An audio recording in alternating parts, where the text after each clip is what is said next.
No niin, lähdetään liikkeelle. Tervetuloa Miten eroon urajumista webinaariin. Mä oon Linda Neiklik ja itsekin urajumiutunut pariin otteeseen ja jaan nyt sekä niitä vinkkejä, mutta myös sitten tuolta ihan työn puolelta vinkkejä siitä, että miten urajumitilanteesta pääsee eteenpäin. Puolisen tuntia varattu tähän aikaan ja sen jälkeen on vielä mahdollisuus vastailla kysymyksiin, eli jos semmoisia herää, niin laita chattiin, niin lopuksi sitten katsotaan niihin vastauksia. Käydään läpi alkuun vähän sitä, että mistä sen urajumin tunnistaa, eli jos ehkäpä epäilet sitä nyt itselläsi, niin voit saada varmaan siihen sitten vahvistusta. Jutellaan vähän itsetuntemuksesta ja sitten eri vaihtoehdoista sen urajumin purkamiseen ja lopuksi vielä sitten, että minkälainen voisi olla se suunnitelma sitten etenemiselle.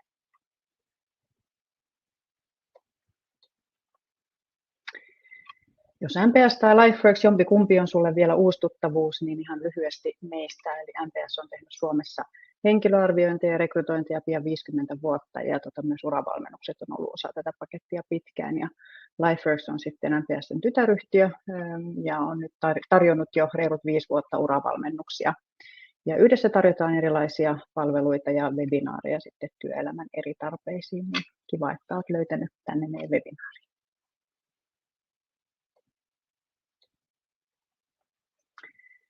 Minusta vielä lyhyesti, eli vedän täällä MPS:llä tällä hetkellä meidän asiakaskokemusta ja markkinointia, ja aiemmin olin meidän LifeWorksin urapalveluiden kehittäjänä, ja vastuullani on myös meidän rekrytointimarkkinointi ja markkinointitiimi, ja olen tehnyt paljon ura- ja työnhakukursseja yliopisto- ja AMK-opiskelijoille, ja erilaisia ura- ja osaamisen kehittämisen valmennuksia ja LinkedIn-sparrauksia asiantuntijoille. Uralle eteenpäin podcastia pari kautta ja markkinointia eri muodoissaan niin jopa yli 20 vuotta, kun tuosta laskin, että kauan on siitä, kun on sieltä sitten valmistunut koulusta. Ja ne, mitkä minua itseäni innostaa, niin palvelukehitys, asiakasymmärrys, osaamisen kehittäminen, johtaminen ja sisällöt. Ja tällä taustalla jaan näitä vinkkejä. Ja lupasin tosiaan kertoa vähän niistä omista urajumitilanteista myöskin, ja miten mä oon niistä selvinnyt. Niin tässä tämmöinen kuvaus siitä, mitä kaikkea olen ehtinyt tekemään. Eli tuossa 90-luvun loppupuolella niin starttasin markkinoinnin opinnot Englannissa. Sieltä sitten päädyin 4 vai 5 vuoden jälkeen Suomeen sitten mediaan markkinointihommiin. Ja olin ensin markkinointialan kesätöissä ja kesätyö venyi sitten 11 vuoteen tuolla Sanomilla. Ja sieltä sitten tein kehityspäällikön hommia myös, eli kehitin digitaalisia palveluita ja sieltä muutaman asiakasymmärrystoimiston kautta sitten LifeWorksille ja sieltä sitten tänne MPS:lle viime vuonna.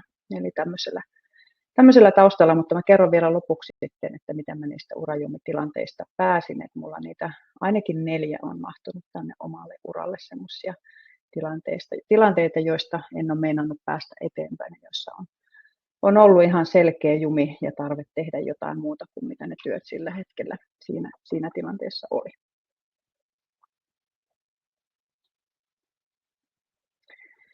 No, mistä sen urajumin sitten tunnistaa?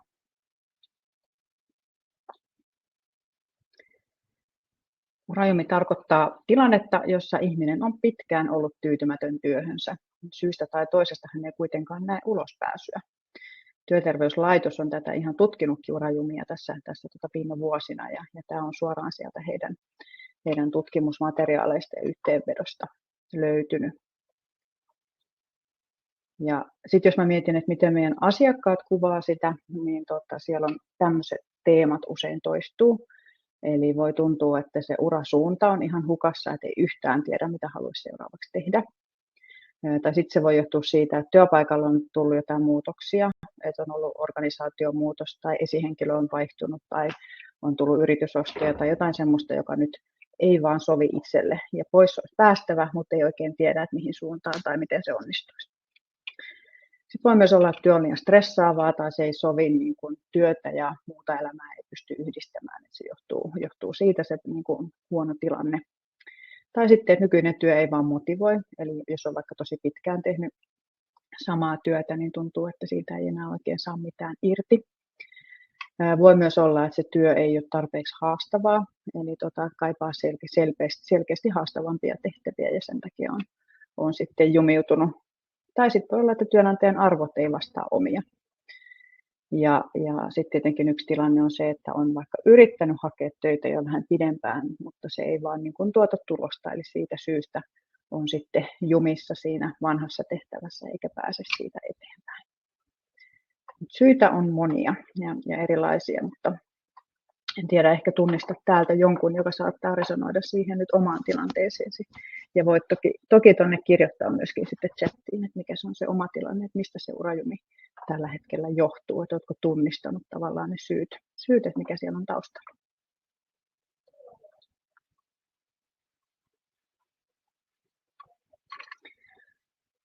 Se, minkä takia näihin niin kuin urajumitilanteisiin kannattaa suhtautua vakavuudella, on se, että sehän vaikuttaa sekä siihen niin kuin työn laatuun, työn tekemisen iloon, siihen mitä se työ tuo itselle ja omalle lähipiirille. Ja joskus siihen voi liittyä myös ihan jaksamishuolia, voi olla jotain selittämätöntä oireilua, voi olla tarve sairaslomille ja ylipäänsä semmoinen niin kuin tyytymättömyys omaan terveydentilaan. Eli se voi niin kuin tuntua myös kropassa se tilanne, että töissä ei nyt asiat suju ja on ollut jumissa vaikka jo pidemmän aikaa.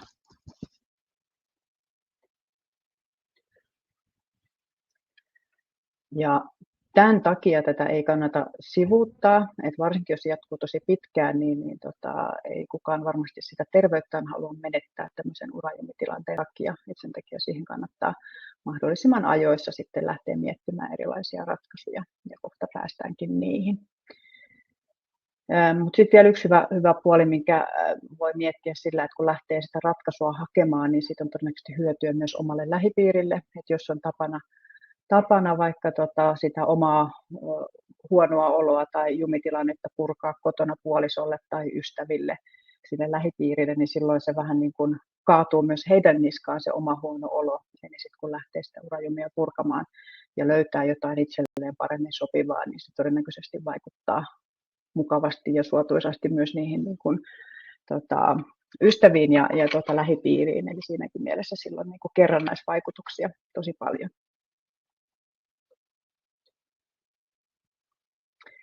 Nyt olisi kiva kuulla, oletko sinä urajumissa, kun tulit tähän webinaariin. Katsotaan, jos saadaan tuommoinen kysely tuonne aikaiseksi, niin pääset vastaamaan, että mikä se oma tilanne on. Että onko minkälainen urajumitilanne, onko vasta tuloillaan vai oletko vaan uteliaisuutta kuulolla. Eli tuolla pitäisi olla polli.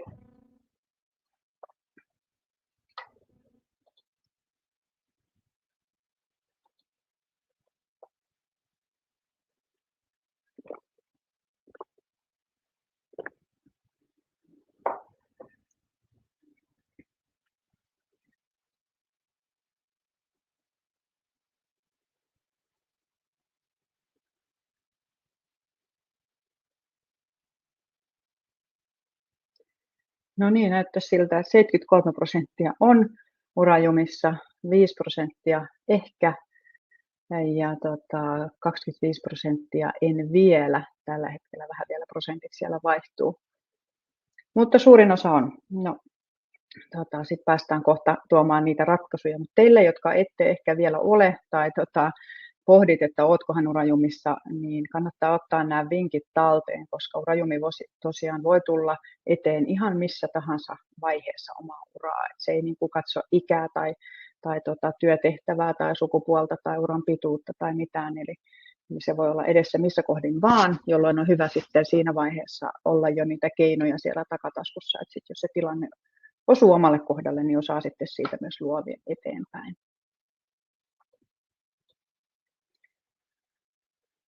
Mut käydään tämmöisen 3 vaiheen läpi, eli itsetuntemuksen vahvistamisen kautta, sitten vaihtoehtojen kirkastaminen ja sitten vielä suunnitelma ja toteutus.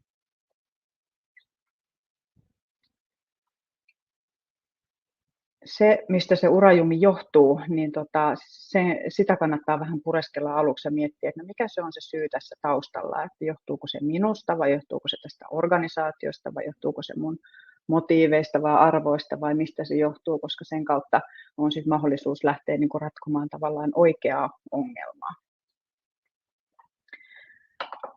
Eli suosittelen kysymään itseltäsi tämmöiset 6 kysymystä. Eli nämä kannattaa ihan kirjata itselleen ylös, että vähän kuin pitäisit semmoisen kehityskeskustelun itsesi kanssa. Eli ensinnä kirkasta itsellesi, että mikä sua motivoi, mikä sua innostaa. Sitten kun olet saanut ne paperille, niin sit voit miettiä, että no miten hyvin ne toteutuu mun nykyisessä työssä tai mun edellisessä työssä. Ja sitä kautta sä löydät sieltä myöskin semmoista lisätietoa siitä, että silloin kun mä tein tuommoista työtä, niin mähän tein juuri sitä, mikä mua motivoi. Tai että mua motivoi tämmöiset asiat ja innostaa tämmöiset asiat ja mun nykyinen työtehtävä on jotain ihan muuta. Niin silloin pääsee vähän käsiksi siihen, että kuinka hyvin ne menneet ja nykyiset tehtävät vastaa sitä, mikä motivoi ja innostaa. Sitten kannattaa myös miettiä, että mitkä arvot on itselle tärkeitä ja peilata myös siihen nykyiseen tai edelliseen työtehtävään tai työtilanteeseen, että miten hyvin ne toteutuu siellä arjessa. Joskus ihan tämmöinen arvoristiriita sen työnantajan kanssa, niin se voi olla tosi kuluttava, jolloin siinä niin kuin varmaan harva niitä omia arvojaan haluaa niin kuin huopata semmoisessa tilanteessa, että silloin usein sitten se ainut ratkaisu on lähteä sitten etsimään semmoista työnantajaa, jonka kanssa ne omat arvot kohtaa. Sitten 3. lähden miettimään, että mitä vahvuuksia sinulla on. Ja listaa ne myös ylös ja sitten voit taas miettiä, että no miten hyvin ne vahvuudet pääsee toteutumaan mun nykyisessä työssä. Et joskus se semmoinen niin kuin paha olo tai väsymys voi myös johtua siitä, että siinä työssä ei pääse ollenkaan toimimaan omilla vahvuusalueilla. Eli jos sä toimit koko ajan niitä vastaan, niin se on tosi kuluttavaa. Eli peilaa sitä, koska se voi myös antaa sitten lisätietoa siitä niin kuin urajumin syistä. Sitten kannattaa myös miettiä, että missä haluat oppia ja missä asioissa haluat kehittyä, että mitä sä haluat seuraavaksi oppia. Ja sitten mietit, että no miten hyvin sulla on mahdollisuus tehdä niitä asioita vaikka siinä nykyisessä tehtävässä vai pitäisikö vaihtaa tiimiä tai organisaatiota kokonaan, jotta pääset myös eteenpäin, ehkä jää sitten paikalle sen niin kuin osaamisen kanssa. Ja sitten toki se niin kuin työn rooli omassa elämässä myöskin vaihtelee eri tilanteissa, niin kannattaa miettiä, että mikä se on juuri nyt.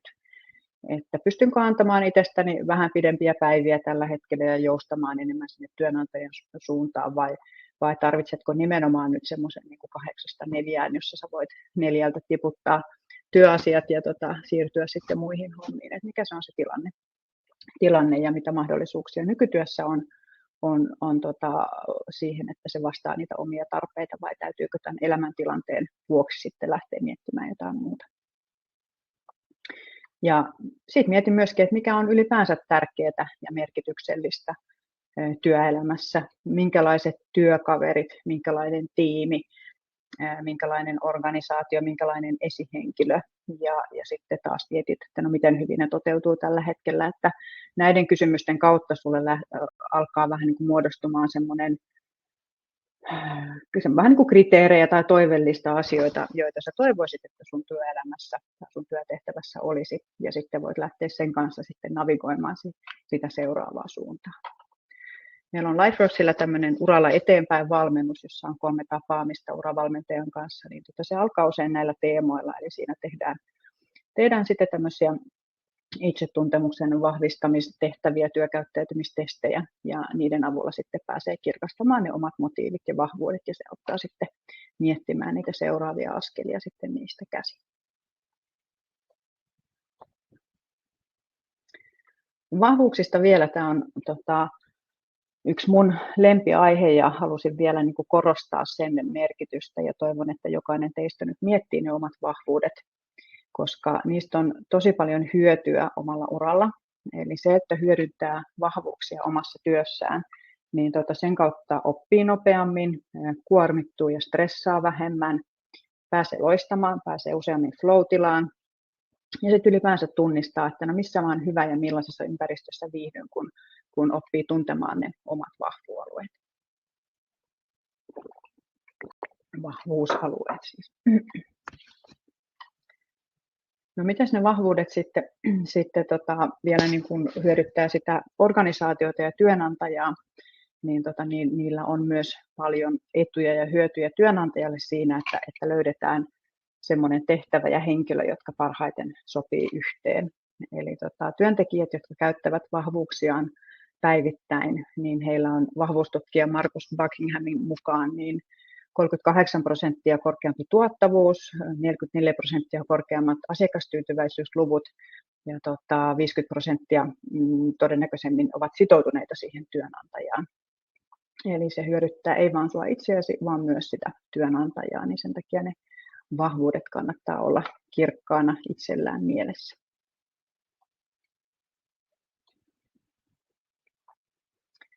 No sitten vielä 3 keinoa, millä omat vahvuudet saa selville, jos nyt et vielä osaisi niitä listata.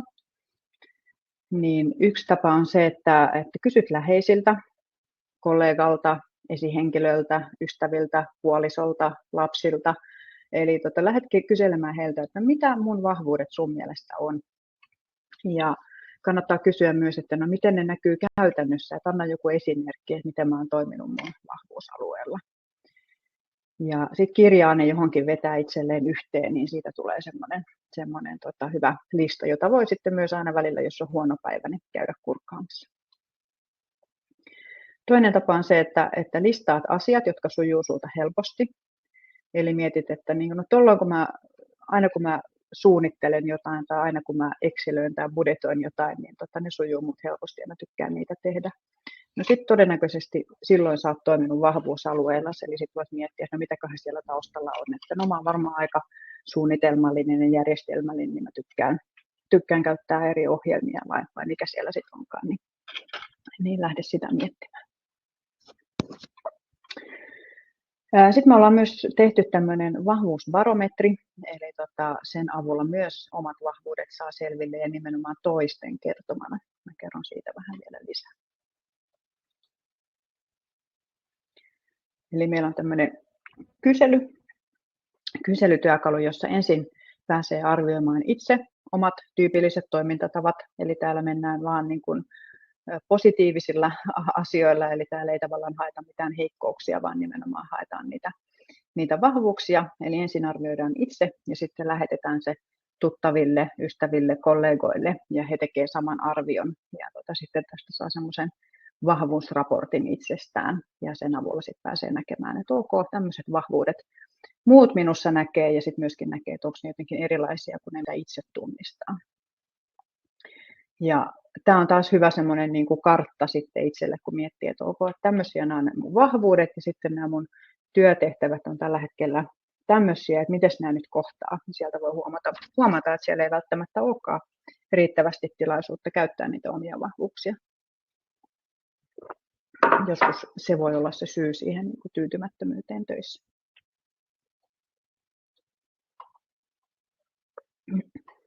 Jos tämä vahvuusbarometri kiinnostaa, niin meillä on tosiaan tämmöinen onnistujan urapalvelu LifeWorksilla ja sieltä löytyy paljon eri keinoja urajumin purkamiseen. Ja nyt tämmöisellä koodilla urajumi, niin saat 2 viikkoa ensin maksuttomana kokeilla ja sitten vielä 10 per kuukausi niin tämän koko onnistujan urapalvelun käyttöön ja pääset myös vahvuusbarometria käyttämään, niin tämä koodi on voimassa 12.11. asti, jos haluat sen hyödyntää.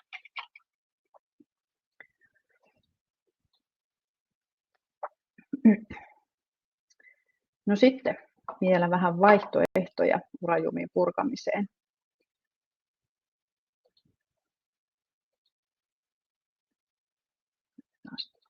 Niin yksi, mitä kannattaa joka tapauksessa tehdä, on se, että vahvistat itsetuntemusta ja kehität osaamista. Eli näistä on hyötyä, vaikka et urajumissa olisikaan, mutta erityisesti silloin, kun urajumi on päällä. No sitten toinen vaihtoehto on hankkia itselleen uravalmentaja tai mentor. Meiltä LifeWorksilta löytyy paljon uravalmentajia, eli se on hyvä tapa saada se niin kuin ulkopuolisen näkemys ja apu ja tuki siihen, että pääsee sitä tilannetta toisen kanssa purkamaan ja pääsee siitä sitten myös eteenpäin.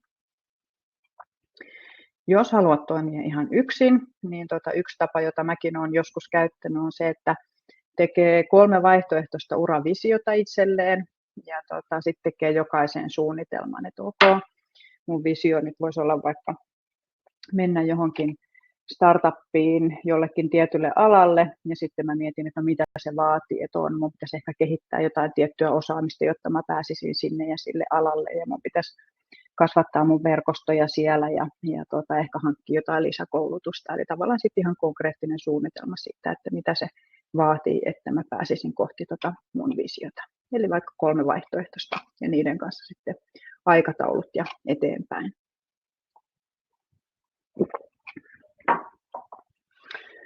No sitten, jos periaatteessa siellä nykyisessä firmassa on kaikki ihan ok, eli että jos ne haasteet onkin enemmän siinä, että vaikka työtehtävä ei enää ole niin mielenkiintoinen, niin sitten kannattaa lähteä etsimään uusia haasteita siellä talon sisältä. Eli juttelee HR:n kanssa tai oman esihenkilön kanssa ja lähtee sitten selvittämään, että mitä vaihtoehtoja siellä voisi olla. No sitten 5, eli voit myös tuunata työtäsi paremmin itsellesi sopivaksi. Eli joskus ne työtehtävät on saattanut aikojen kulussa vähän niin kuin muuttua aika paljonkin siitä, mitä sä oot tullut aikaisemmin tekemään.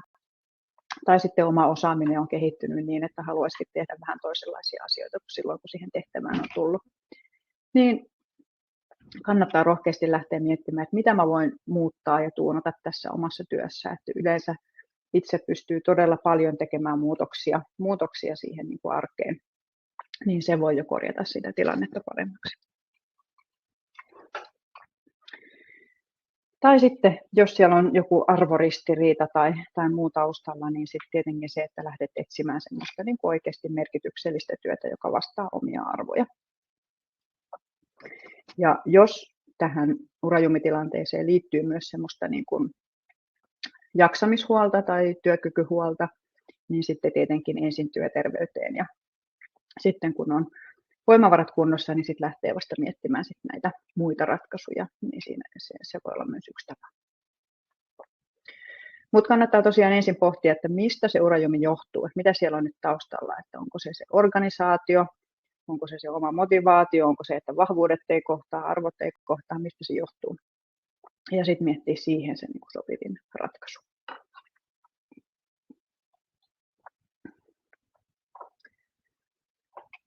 No, sitten vielä suunnitelma ja toteutus. Mistä voisit lähteä liikkeelle? Niin suosittelen, että varaat itsellesi aikaa, eli varaa kehityskeskustelu itsesi kanssa. Nyt varsinkin loppuvuonna monilla on kehityskeskustelukierrokset jo menossa, mutta tavallaan ennen kuin pidät sen esihenkilön kanssa sen, niin pidä se itsesi kanssa. Ja siinä voit käydä läpi vaikka niitä kysymyksiä, mitä mä siinä alussa listasin. Eli se motivaatio, osaamiset, arvot, tavoitteet, vahvuudet ja sitten katsoa, että mitä muutoksia sun täytyy tehdä.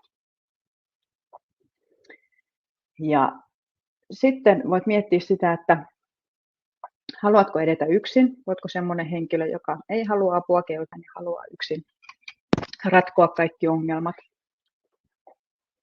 vai otatko ammattilaisen tueksi. Molemmat toimivat. Joskus ammattilaisen kanssa se voi olla nopeampaa, silloin siihen tulee varattua se tietty aika. Ammattilainen ehkä antaa jotain välitehtäviä ja avaa jotain semmoisia näkökulmia, joita itse osaisi ajatella. Mutta myös yksinkin pääsee eteenpäin, että ihan mikä sopii parhaiten.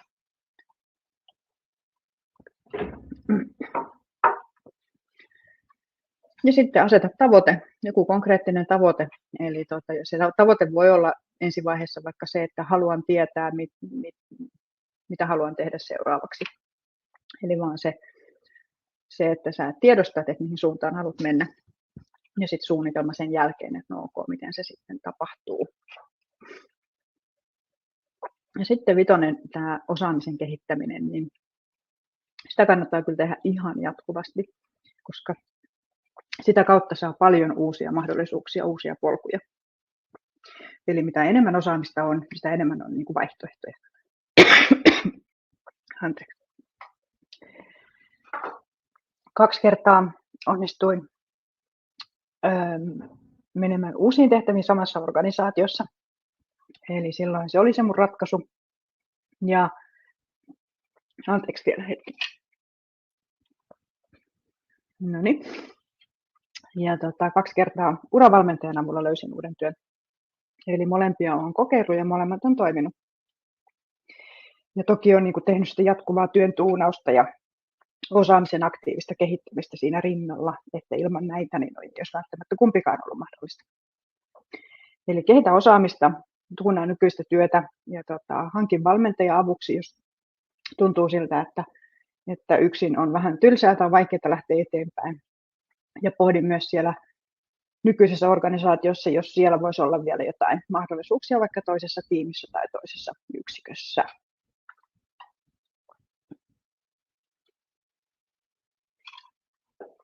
Nyt olisi kiva kuulla, tuliko tästä jotain semmoisia vinkkejä, mitkä voisi sulle sopia, eli mitä aiot tehdä seuraavaksi urajumisi eteen? Tuliko jotain ajatuksia? Laita vaikka tuonne chattiin, niin pääsen sieltä kurkkaamaan ja kommentoimaan.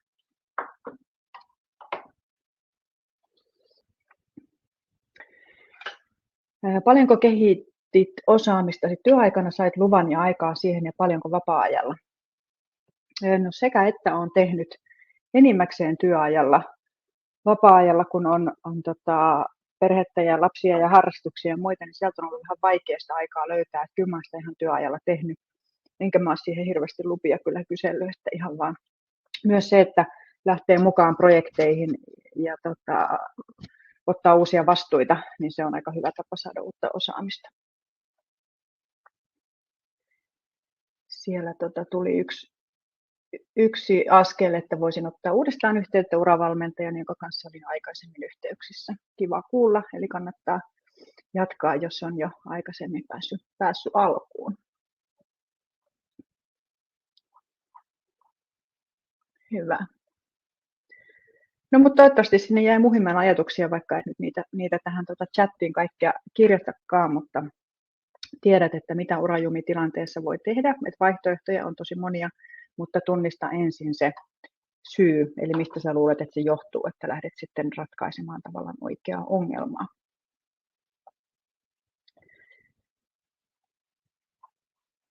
Kiitos, että pääsit linjoille. Mielelläni verkostoidun LinkedInissä, saa laittaa siellä verkostoitumispyyntöä ja jos heräsi kysymyksiä, niin voi laittaa mulle myös mailia, vastailen mielelläni. Ja Tytti lupas pitää kehityskeskustelun itsensä kanssa, hyvä juttu. Kannattaa valita joku tosi kiva ja rauhallinen paikka, missä kukaan ei pääse häiritsemään.